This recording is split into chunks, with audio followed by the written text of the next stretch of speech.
Thank you for joining us. Welcome to Business Incorporated, coming to you live from Lagos, Nigeria. I'm Chimezie Obi Iwago. On the program today, shares in Stenov International loses more than half its value after it said it would launch an investigation into accounting irregularities and postponed full-year results. And World Bank approves $1.15 billion development policy loan for Egypt. Plus, a Dutch law firm seeks criminal case against Shell and its CEO over Nigeria oil deal. Let's get started now. We're starting off with the markets, and here on the African continent, the Nigerian stock market continued its positive momentum today at intraday thanks to the consumer goods sector. The NSE All-Share Index was up 0.97%. Now, the other markets were in the red. In South Africa, the JSE index was down 1.58%, and Egypt's EGX 30 index was trading low at 0.59%. In Nairobi, the market closed 0.16% down on Tuesday. And in the Middle East, stock markets were mixed at intraday because of negative geopolitical news related to Qatar and Yemen. Qatar was the hardest hit major market, with its index dropping 1.45%. Drilling rig provider Gulf International Services tumbled 5.7%. The market surged early this week on hopes for progress in resolving Qatar's diplomatic dispute with 4 other Arab states. But those hopes were dashed when Saudi Arabia, the United Arab Emirates and Bahrain, in an apparent snub of Qatar, did not send their heads of state to this week's regional summit in Kuwait. In Dubai, the index was up 0.02%. Saudi Arabia's index dropped 0.8% as declining stocks outnumbered gainers by a ratio of about 3 to 2. The market rose early this week after Yemen's ex-president Ali Abdullah Saleh offered to support the Saudi-led coalition's military intervention there, but Saleh's subsequent assassination ended that optimism. Looking at Abu Dhabi there, it was up 1.11%. Moving over now to Europe, markets were lower in early trade as investors monitored corporate earnings and fresh economic data. Meanwhile, Bitcoin broke above the $12,000 mark prior to the European Open as the cryptocurrency continues to advance. Let's bring in Conrad to tell us more. Hello, Conrad. Good afternoon. Nice to see you again. Good afternoon, Timmy. Good. Now, Bitcoin is now worth some $200 billion in market capitalization. Is the Bitcoin trend now compelling for exchanges such as the Chicago Mercantile Exchange making moves to float Bitcoin futures? And when will Frankfurt join? Are they planning to join anytime soon? Well, Jimmy, of course, it's very compelling given the strong increase of the value of Bitcoin this year. Remember, at the beginning of the year, it was traded at about $1,000. Now the Bitcoin is worth, as you said, a bit more than $12,000. And of course, operators of markets like the Chicago Exchange or the Frankfurt Exchange also always want to make sure that they provide good services to their customers, that they're cutting edge, that they are ahead of the market. But Frankfurt, contrary to the stock exchange operator and the exchange in Chicago, is not currently trading Bitcoin or Bitcoin futures.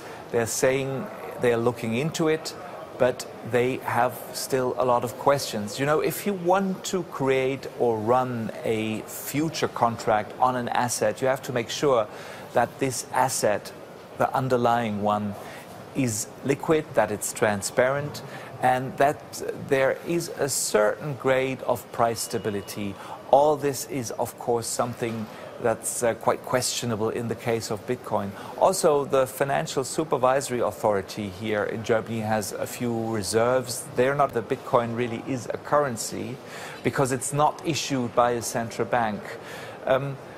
All this doesn't mean that the underlying technology of Bitcoin, which is called blockchain, wouldn't be interesting, very interesting for everyone here in the financial center of Germany. There are many people working on blockchain projects. Deutsche Börse itself, for example, has 3 blockchain projects running, one with our National Reserve Bank, the Bundesbank. And another interesting project, I think, is of the German Development Bank, KfW, which also has a lot of relations with Africa. It is currently working on a blockchain project where the technology can be used to control money flows when it comes to development projects. All right, we will continue to monitor Bitcoin cautiously. That's what I advocate. Caution. That's the answer. Well, let's look at some corporate news. U.S. giant General Electric has announced plans to slash some 4,500 jobs from the power equipment business in Europe. How's this development being discussed now in Europe? You know, 4,500 job cuts in factories here in Germany, in Switzerland and in the UK, that's of course a piece of bad news. And from an investor's point of view, this underlines really how bad the situation at General Electric is, and that probably it wasn't a very good idea for General Electric to take over this energy technology section of Alstom in 2015. Remember, Siemens at the time also wanted to take over this business of Alstom, but General Electric made the race, paid more than $10 billion for this section of Alstom. It was the biggest ever purchase of a corporate company by General Electric. But the market has developed so badly that the problems are in the whole sector. Siemens has those problems as well, but General Electric especially, it says that based on the current challenges in the power industry and a significant decline in orders, General Electric Power is reviewing its operations and has to respond to market realities. This is really the problem. The energy technology and the technology used in power plants, but also in the oil and gas industry, really has developed so badly there are not enough orders so that they can't run this profitably. And it also shows in the stock price. General Electric shares have slumped in the course of this year, while on the other hand Siemens, here the share price is standing there pretty much unchanged compared to the beginning of January. And Alstom's shares have been large gainers on the stock market here this year so far. And in another corporate news, the German South African retailer Steinhoff is in big trouble, planning to restate past financials, and the release of the company's full-year earnings, originally scheduled for today, has been called off indefinitely. What's the market reaction to this?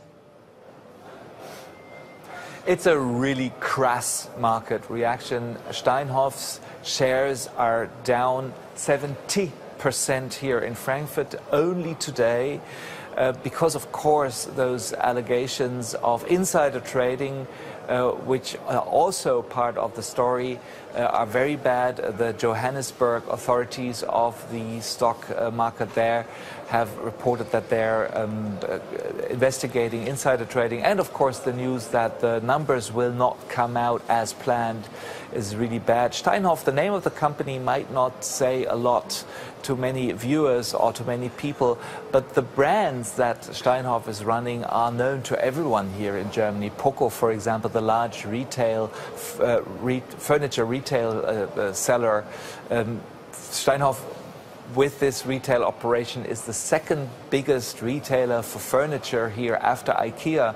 In Britain, Steinhoff is big, and especially in Africa, Steinhoff is big. It's on the list of the biggest African companies. Steinhoff is number 20, just after the United Bank of Nigeria. So, of course, this piece of news is negative, and some people here wonder whether, the expansion, the rapid expansion of the group hasn't been a bit much in recent years. And also, of course, we don't know whether there was criminal intent at work here. But even if not, handling a large corporation like this with listings on the stock market in both Johannesburg and Frankfurt, and the legal seat of this company is in Amsterdam, while the operations are run from Johannesburg, this all might have been a bit too much. A lot there might have been lost in translation. Sure, we'll continue to keep an eye on that company and see what comes out of this investigation. Thank you very much for your time, Conrad. Enjoy the rest of the day.